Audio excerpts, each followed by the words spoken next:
प्रकार के पाठ करने से भी उतनी महत्ता प्राप्त नहीं हो सकती जितना केवल भगवान पारदेश्वर के दर्शन करने से प्राप्त हो सकता है। क्योंकि दर्शनम जायते पुण्यम दर्शनेम लक्ष्मीनाम पदे दर्शनम जायते शीघ्रम सदीर्घो वतिमरे। इस प्रकार भगवान सदाशिव पारदेश्वर विग्रह के दर्शन करने से ही पूर्व जन्मों के समस्त दोष और पाप कट जाते हैं। इस प्रकार के भगवान पारदेश्वर के दर्शन करने से गुरु की सानिध्यता प्राप्त होती है।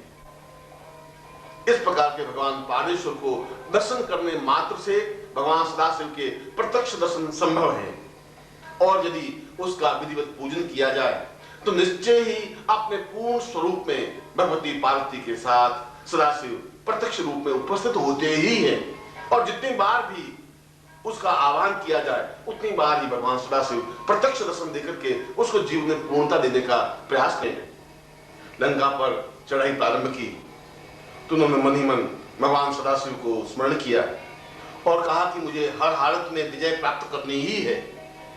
तो भगवान सदाशिव ने एक ही बात में अपनी सारी जीवन का संकेत दे दिया। पारदेश्वर रूपम तुम पूज्येत सदाशिव पूर्णताम पूर्ण वै रूपम विजयो वाप्ति वदे। तुम निश्चय ही जीवन विजय प्राप्त कर सकते हो यदि मेरे पारदेश्वर को स्थापन करके उसका पूजन अर्चन संपन्न कर सको, जिसमें पूर्ण रूप से मेरे 32 रूपों का समावेश हो। और इस प्रकार के शिवलिंग का निर्माण स्वयं हनुमान ने संपन्न किया और स्वयं राम ने उसका विधिवत पूजन अर्चन संपन्न किया। और इस पूजन अर्चन के माध्यम से ही वे उस अद्भुत और श्रेष्ठ दुर्लभ और कठिन और दुर्धर्ष रावण को परास्त करके विजय प्राप्त कर सके। इसलिए तो जीवन में स्पष्ट रूप से बताया गया है कि जीवन का सौभाग्य पारदेश्वर को प्राप्त करना है, क्योंकि उस पारदेश्वर के एकादश रूपों में अपने जीवन का समस्त संबंध समावेश हो जाता है।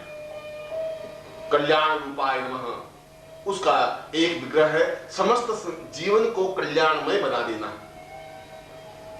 लक्ष्मी रूपाय नमः और भगवान सदाशिव का दूसरा विग्रह है समस्त जीवन को धन और धान्य से पूर्णता दे देना। यशो वै नमः समस्त जीवन में यश और सम्मान की पूर्णता प्राप्त होने की क्रिया होना। अमृत्युर्वै नमः और उनका चौथा रूप है इस जीवन में अकाल मृत्यु हो ही नहीं, स्वयं की नहीं, अपने परिवार में भी किसी सदस्य की अकाल मृत्यु न हो। पुत्र पौत्राय नमः जीवन में वंश वृद्धि निरंतर होती ही रहे। धनेश्वर्य नमः धन का अक्षय भंडार कुबेर स्वयं उसके घर में स्थापन हो। दीर्घ रूपाय नमः उसके जीवन में जो भी इच्छाएं, जो भी कामनाएं, जो भी भावनाएं हो वह पूर्णता प्राप्त हो सके। सिद्धिर्वै नमः उसे अपने जीवन में संपूर्ण सिद्धियां प्राप्त हो सके। स्वावेशाय नमः उसको स्वयं भगवान सदाशिव साक्षात रूप में दर्शन दे सके। लक्ष्मीर्वै रूपाय नमः लक्ष्मी स्वयं उसके घर में स्थापित हो सके और जब भी चाहे वह लक्ष्मी के दर्शन कर सके। पूर्ण रूपाय नमः और उसके एकादश रूप का चिंतन है कि सभी दृष्टियों से व्यक्ति पूर्णता प्राप्त कर सके। इस प्रकार से एक ही शिवलिंग में इन समस्त रूपों का समावेश जीवन की दुर्लभता है, जीवन की श्रेष्ठता है, जीवन की अनुपमेयता है। स्वयं भगवान सदाशिव कहते हैं दुर्लभम प्राप्ते रूपम सचिंतम च ते क्रिया पूर्णताम पूर्णतम एवं सदीर्घो बताम रहे। इस जीवन में यदि पूर्णता प्राप्त करनी है, इस जीवन में यदि सिद्धियां प्राप्त करनी है, इस जीवन में लक्ष्मी के साक्षात रूप को देखना है, इस जीवन में अपने घर में पूर्ण रूप से समस्त प्रकार की लक्ष्मियों को आबद्ध करने को स्थापन करना है, इस रूप में स्वयं मेरे साक्षात दर्शन करने हैं और इस जीवन में अपनी समस्त कामनाओं की पूर्ति करनी है, तो निश्चय ही व्यक्ति को प्रयत्न करके ऐसे गुरु की खोज करनी चाहिए जिसको पार्थ सिद्धि प्राप्त हो। ऐसे गुरु को प्राप्त करना चाहिए जिसको पार्थ को आबद्ध करने की क्रिया का ज्ञान हो। ऐसे गुरु को ढूंढना चाहिए जो पार्थ को आबद्ध करके उसके शिवलिंग का निर्माण कर सके। अत्यंत शुभ्र रजत युक्त श्वेत युक्त दुर्लभम और उसको ज्योतिष का पूर्ण ज्ञान होना चाहिए जो कि उस क्षण विशेष को पकड़ सके। उस क्षण विशेष में जब भगवान सदाशिव चैतन्य हो सके तो भगवान सदाशिव को स्थापन कर सके, जब लक्ष्मी चैतन्य हो सके तो लक्ष्मी को उसमें आबद्ध कर सके।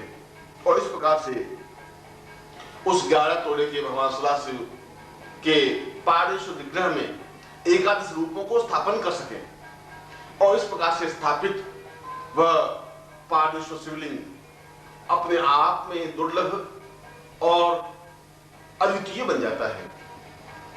जो अपने घर में इस प्रकार के पार्थ शिवलिंग को प्राप्त करता है उसके जीवन में किसी प्रकार की कमी रह ही नहीं सकती, क्योंकि स्वयं कहा है न पूर्ता मृतम च रूप सा पूर्वा सतई सतई अश्वमेधम सहस्राणि क्रियन्ते हंसमयः।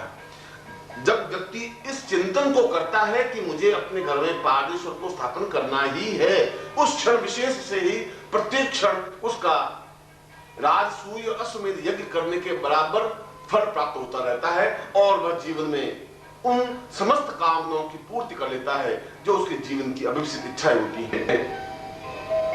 पारदेश्वर के उस रहस्य को स्पष्ट किया जो अब तक दुर्लभ और गोपनीय रहा है, परंतु उन शास्त्रीय ग्रंथों में यह भी स्पष्ट रूप से बताया गया है कि जीवन की पूर्णता इस प्रकार के पारदेश्वर भगवान सदाशिव के विग्रह को स्थापन करने से है। तो यह भी उन ग्रंथों में बताया गया है कि रसेश्वरी दीक्षा से संपूर्ण जीवन प्रकाशित और जगमगाहट भरा हो जाता है।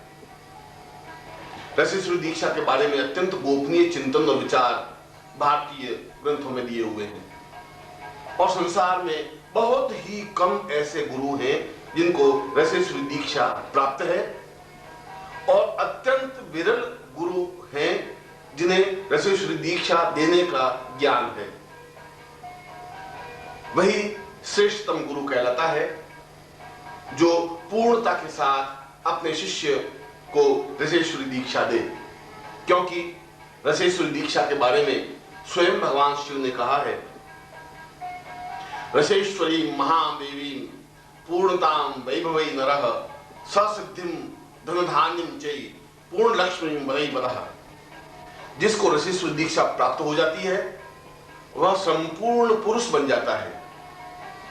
उसके जीवन में धन धान्य यश सम्मान और कीर्ति की कोई कमी नहीं रहती। उसके जीवन में वैभव और संपदा को अभाव नहीं रहता और वह अपने जीवन में पूर्ण सिद्धि प्राप्त करता ही है, क्योंकि रसेश्वरी महत्पूर्वा सदीर्घम वते वदः प्राणो वै पूर्णतम पुण्यम सचिंतम श्रुते वदः। पूर्ण दीक्षा से समस्त रोम रोम अणु अणु जागृत हो जाते हैं, शरीर की समस्त क्रियाएं चैतन्य हो जाती हैं, शरीर की प्रत्येक अणु और परमाणु अपने आप में जागृत और क्रियमान बन जाते हैं, क्योंकि रसेश्वरी दीक्षा से शिखा से लगाकर पाद तक और पैरों से लगाकर शिखा तक संपूर्ण शरीर अपने आप में चैतन्य और प्रभावयुक्त बन जाता है। क्योंकि रसेश्वरी दीक्षा में अणुवै पूर्वम पूर्वः सासद्यम वती वदः सकृताम पूर्ताम पुण्यम स नर वत्तम वदे।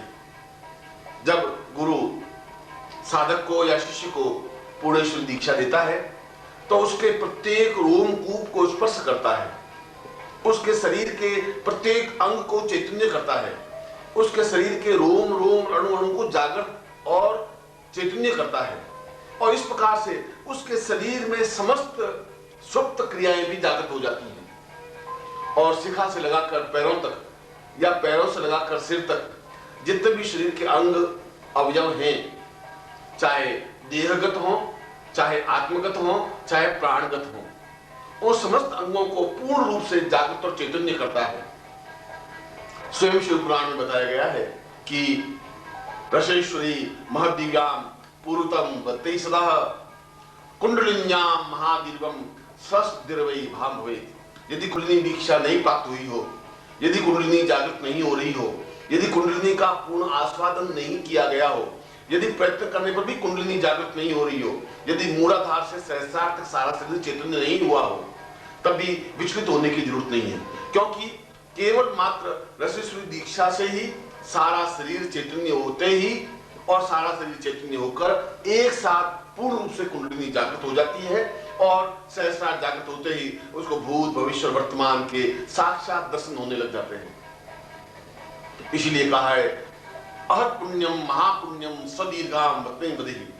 संसार का सबसे बड़ा पुण्य, विश्व का सबसे बड़ा सौभाग्य और जीवन का सबसे बड़ा ऐश्वर्य यह है कि हम ऐसे गुरु को प्राप्त कर सके जो हमें ऋषेश्वरी दीक्षा दे सके। क्योंकि ऋषेश्वरी दीक्षा से लक्ष्मी धाम पुरुतम पुण्य सदीर्घम मत्तै वदेहि। ऋषेश्वरी दीक्षा से जीवन के समस्त गुणों का प्रादुर्भाव हो जाता है। ऋषेश्वरी दीक्षा से समस्त पाप कर्म समाप्त हो जाते हैं। ऋषेश्वरी दीक्षा से हमारे पूर्व जन्म के दोष दूर हो जाते हैं। इस जीवन में जो हमने छल पाप झूठ कपट और सत्य और व्यभिचार किया हो, इस जीवन में हमारे जीवन में किसी प्रकार की न्यूनता रही हो, इस जीवन में हमारा शरीर जड़ हो गया हो, फिर भी यदि हमने ऋषेश्वरी दीक्षा प्राप्त की है तो वह सारे दोष समाप्त हो जाते हैं, वे सारे अभाव समाप्त हो जाते हैं। क्योंकि इस प्रकार की ऋषेश्वरी दीक्षा से शरीर का रोम रोम अणु अणु जागृत और चैतन्य हो जाता है, मूलाधार जागृत हो जाता है, सहस्रार जागृत हो जाता है और सारा शरीर एक विद्युत आभा से प्रकाशित होने लग जाता है। ऋषेश्वरी दीक्षा के बारे में भगवान सदाशिव ने स्वयं कहा है, यो देहम प्राणम वै वतः स चैतन्यम मत्तेन वदेहि स्वयं साक्षात वै रूप सिद्धिर वै भवति नरः। मैं उस मनुष्य में पूर्ण रूप से अपने समस्त गुणों से, समस्त लक्ष्मी से और समस्त अन्नपूर्णाओं के साथ स्थापित हो जाता हूं जो ऋषेश्वरी दीक्षा प्राप्त करता है। दुर्लभो गुरुवै रूपम ऋषेश्वरी महद दीक्षाम सा पूर्वः सिद्धम सदीर्घम सचैतन्यमाम पूर्वः। ऐसा गुरु तो प्राप्त हो ही नहीं सकता, क्योंकि जो स्वयं ऋषेश्वरी दीक्षा प्राप्त किया हुआ हो वही दूसरों को ऋषेश्वरी दीक्षा दे सकता है। और ऋषेश्वरी दीक्षा देने के लिए उसमें प्राण ऊर्जा चाहिए, चैतन्यता चाहिए, त्रिमाणाएं चाहिए। वह पूर्ण रूप से अपने शरीर को, अपने प्राणों को शिष्य के शरीर और प्राण में उतार सके, उसके मूलाधार को अद्भुत कर सके, उसके सहस्रार को चैतन्य कर सके, उसके अंग प्रत्यंग को स्पर्श कर सके, उसके प्रत्येक रोम कूप को जागृत कर सके और चैतन्य कर सके। ऐसा होने पर ही पूर्ण रूप से ऋषेश्वरी दीक्षा प्राप्त होती है। और जब ऋषेश्वरी दीक्षा प्राप्त होती है तो उस व्यक्ति का एक जीवन चिंतन ही बदल जाता है, उसका सारा शरीर और वैभव बदल जाता है, उसका सारा शरीर का अंग प्रत्यंग बदल जाता है। और स्पष्ट रूप से काम सूत्र में स्पष्ट रूप से बताया गया है, दुर्लभो नंग रूपाय सिद्धिर्वै भवतां वदेहि सचिंत्यं चते पूर्वे सिद्धिर्वाम दीर्घतम वदेहि। ऋषेश्वरी महत् पूर्वा सपुण्यम वतां वदः अनंग रूपोर वै रूपः रत्य रूपम वै वदः। यदि साक्षात पूर्ण पुरुषत्व देखना है, यदि उसके चेहरे पर एक आभा और सम्मोहन देखना है, यदि चेहरे पर एक आकर्षण देखना है, यदि दूसरों को प्रभावित करने की क्षमता प्राप्त करनी है, यदि समस्त संसार में विजयता प्राप्त करनी है, यदि समस्त संसार पर राज्य करना है, तो यह अत्यंत आवश्यक है कि वह अपने जीवन में ऋषेश्वरी दीक्षा को प्राप्त करे। यह अत्यंत आवश्यक है कि वह ऐसे गुरु की खोज करे। यह अत्यंत आवश्यक है कि वह ऐसे गुरु के चरणों में रहे। यह अत्यंत आवश्यक है कि वह गुरु की सेवा करके उन्हें प्रसन्न करके ऋषेश्वरी दीक्षा प्राप्त करने की क्रिया करे, क्योंकि ऋषेश्वरी दीक्षा प्राप्त करते ही उसका सारा शरीर बदल जाता है। शरीर एक यौवन से परिपूर्ण हो जाता है, उसका वक्षस्थल उभार में आने लग जाता है, उसके चेहरे पर काम की रोज आ जाता है, उसके आंखों में सम्मोहन भावना पैदा हो जाती है, दूसरों को बरबस आकृष्ट करने की क्षमता रखता है। और ऐसा व्यक्ति समस्त संसार में विजय प्राप्त करने में समर्थ हो पाता है। इसीलिए तो कहा है कि न सिद्धिर्वै पूर्वतां पुण्यम न देवो न च दुर्लभम सकृतां पूर्वै पूर्वः दुर्लभो सिद्धिर्वै नरः। सिद्धियों में कोई कठिनाई नहीं है, सिद्धियों को प्राप्त करना कोई दुर्लभ नहीं है, देवताओं का दर्शन करना भी कोई कठिन और दुर्लभ नहीं है। सबसे बड़ा दुर्लभ तो ऐसा गुरु प्राप्त करना है, सबसे बड़ा दुर्लभ तो इस प्रकार की ऋषेश्वरी दीक्षा प्राप्त करनी है, और सबसे बड़ी कठिन क्रिया तो अपने शरीर में ऋषेश्वरी को स्थापन करना है। और ये सारे उदाहरण शास्त्रों के दे रहा हूं। शास्त्र स्वयं इस बात को स्वीकार करता है, स्वयं ब्रह्मा ये बात कहता है कि मैंने सृष्टि के निर्माण की प्रक्रिया ऋषेश्वरी दीक्षा की वजह से प्राप्त की। सद्गुरुदेव डॉक्टर नारायण दत्त श्रीमाली जी के दुर्लभ वीडियोस, पुस्तक, पत्रिका एवं साधना की निःशुल्क दीक्षा प्राप्त करने के लिए नीचे लिखे हुए नंबर पर वीरल पटेल जी को व्हाट्सएप पे अपना नाम और अपने शहर का नाम लिखकर भेजें। धन्यवाद।